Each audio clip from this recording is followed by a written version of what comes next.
in art.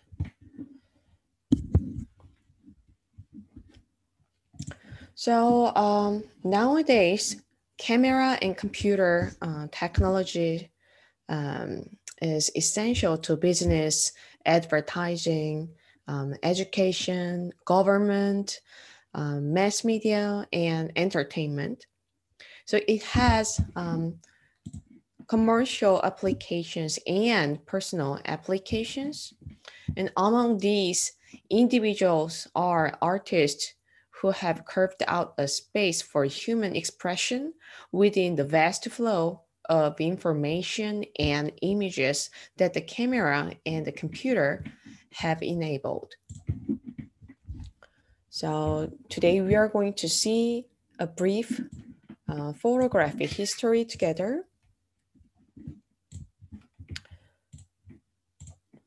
So the earliest written record that has come down to us of the principle behind photography is from a Chinese philosopher named Mo Tai, who lived during the 5th century BCE. And Mo Tai noticed that light passing through a pinhole like this. There is a pinhole in a dark chamber room, and the light passing through a pinhole opening into a darkened chamber would form an exact view of the world outside, but upside down. So a century or so later, the Greek philosopher Aristotle observed similar phenomena and wondered what caused them. And early in the 11th century, the Arab mathematician and physicist Alhazen set up an experiment in a dark room in which light from several candles passed through a pinhole in a partition, projecting images of the candle frames onto a surface on the other side. So Alhazen's works circulated in translation in Europe, where early scientists continued his investigations into the behavior of light. But it was not until Renaissance that a practical device was developed to harness those principles. So it was known as camera obscura, Latin for dark room. So with the development of the lenses during the 16th century, the camera obscura could be made to focus the image it projected. So artists of the time concerned with making optically convincing representations through perspective and chiaroscuro, so welcomed this improved camera obscura as a drawing tool. So I will show you a video to see how to make camera obscura.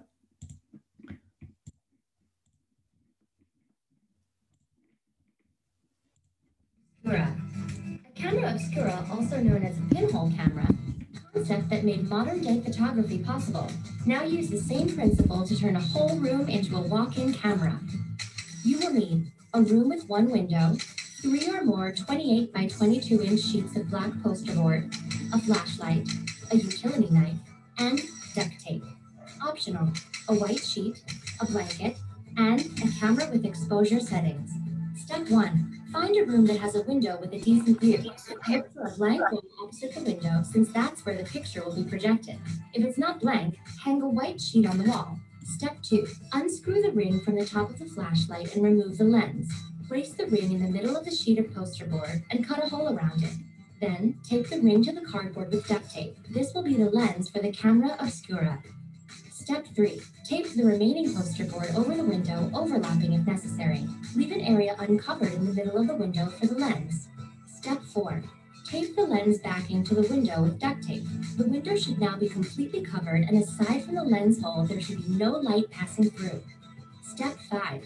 Turn off all lights in the room and close the door so that the only light entering the room is from the camera lens. After a few minutes, your eyes will adjust to the dark and an image should appear on the wall. Like this. It's very interesting. So that is the camera obscura. So this is the modern camera, like DSLR camera. So one of the professional photography equipment. But despite the sophistication of modern photographic equipment, the basic mechanism of the camera is simple, and it is no difference in theory from that of the camera obscura. So there are two mirrors in the modern camera. So the light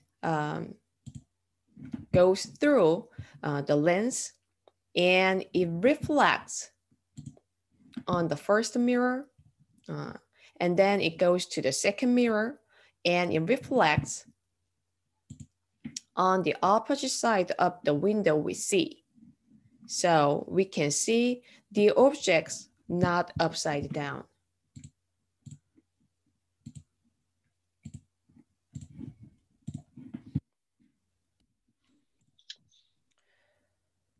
So now let's see the beginning of the camera.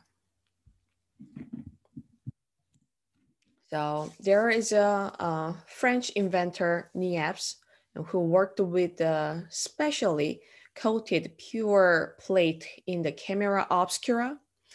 And in 1826, Niepce recorded a fuzzy version of the view from his window after an exposure of 8 hours.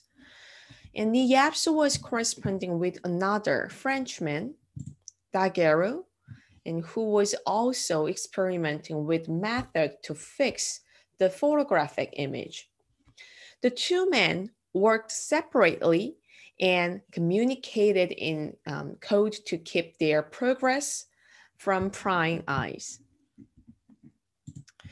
However, in 1839, Daguerre made the breakthrough, recording in his studio an image that was clear and sharp by methods that others could duplicate easily.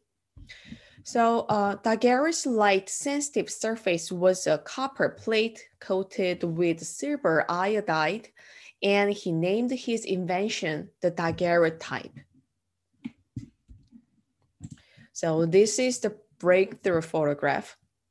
So this is almost the first photograph in the world. Daguerre made the image illustrated here in 1839.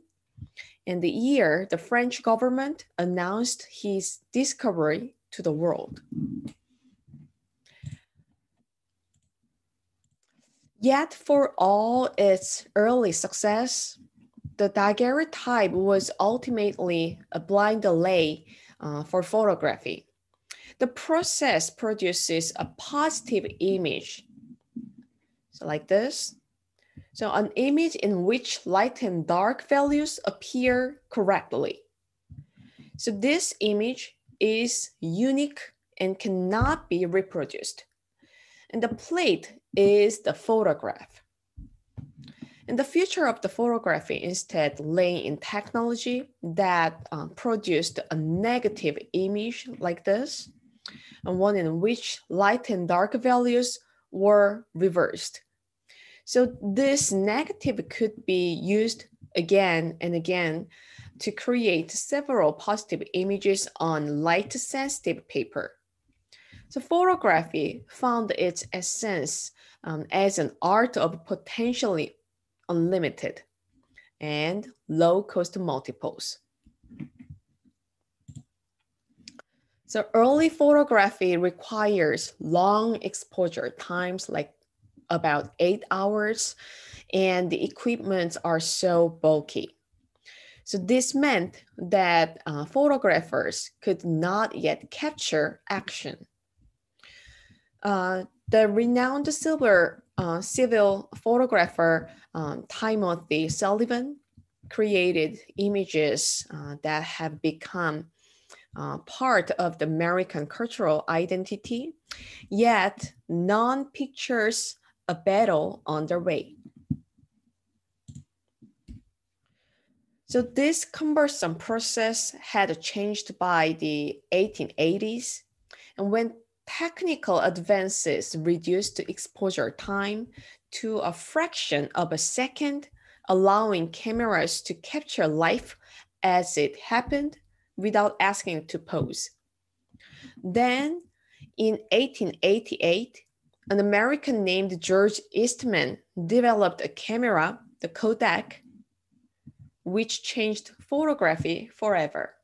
Have you ever heard about Kodak camera before? No one? Yeah. Yeah? I've heard of Yeah. it. Yeah. Have you ever used that? Yeah. Yeah.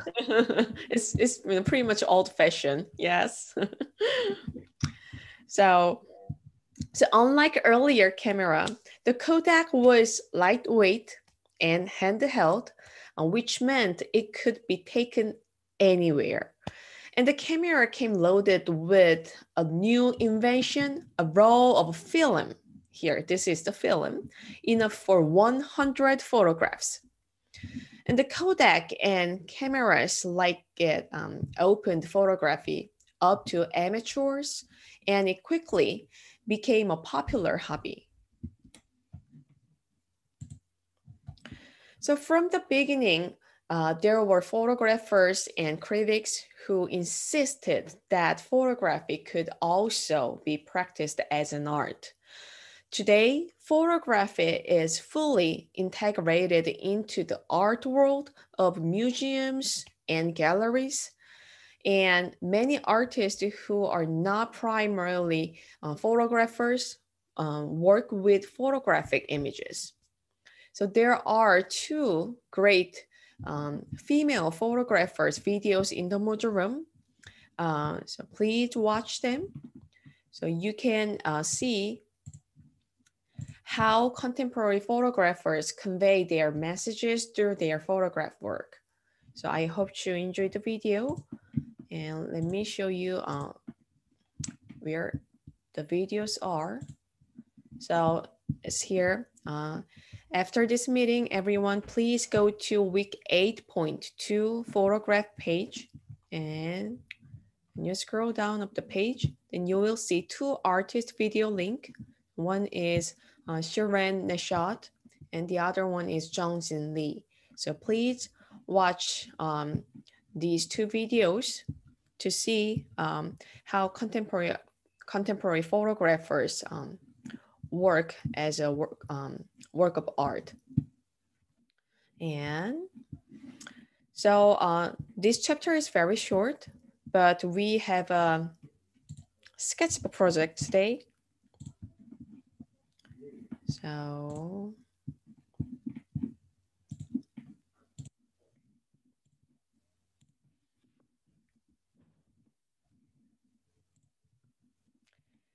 So we're gonna take a photograph today for the fourth sketchbook project. So for this photography project, you will need a smartphone or digital camera or any cameras you have. After taking a picture, then you will post your photo in week 8.2, the sketchbook process forum of the module room. Then now let's see what kind of a picture we are going to take today. So here is the theme of the project. Take a photo which shows your identity, personality, and characteristics in a representational or non-representational way. So it can be black and white, or it can be color, It can be abstract, it can be figurative. So just to choose any style, theme, or objects which represent yourself. So post your photograph with the short description as usual, and tell us why you think it represents yourself. It's very simple. And it doesn't take that long. So I need you to post the photograph today, not just description or plans. And now let me share my photograph work. So this is one of my photograph work. I always dream if I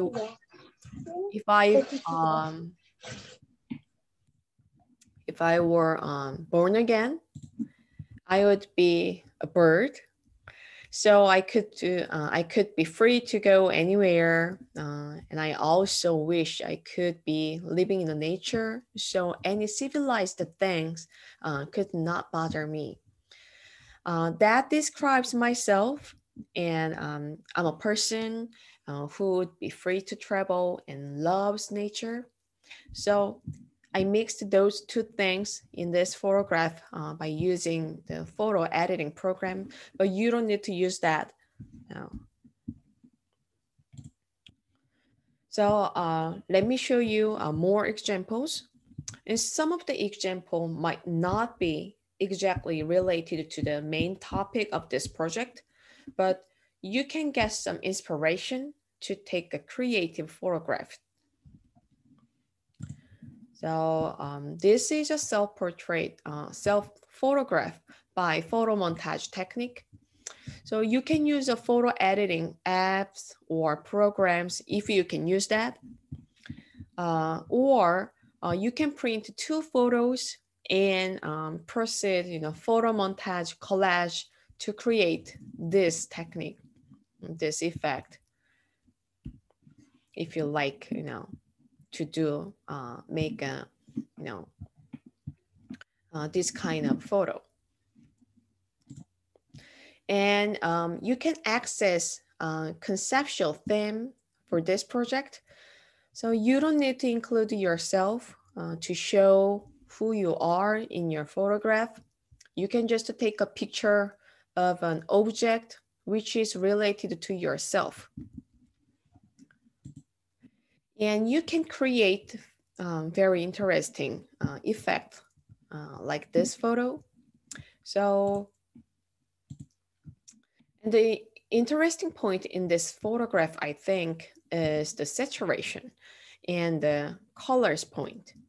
So the girl's dress has only vivid color in this photograph, and the lake and the forest and the background are black and white. Also, the foreground is brown with very low saturation. So the low saturation of subordination make that girl is a focal point. And you can create a powerful photograph by using a dramatic concept like this work of art. Or you can take a picture of a place where is meaningful to you. Or you can make a story in your photograph like this photo. And you can make something fun like this photograph. It doesn't need to be very serious. If you like something simple and fun, then you can find the easiest way for this project because it is also showing yourself. Oh, so this photo tells us a strong message, a mother. You can show a message through your photograph, and it must be also talking about yourself. And you can show a sense of humor, like this photo. Looks very rhythmical photograph. And it can be grotesque if it is related to yourself. then you can do like that. And if you need, you can add a simple drawing on your photograph. And you can choose a theme and an object to show yourself. And you can use a silhouette like this photograph. So that's it. So don't think it complicated, and think it easy and make it simple. So art is a visual language. So through this project, think about yourself and tell us who you are in a visual language. Any question, everyone, about this project?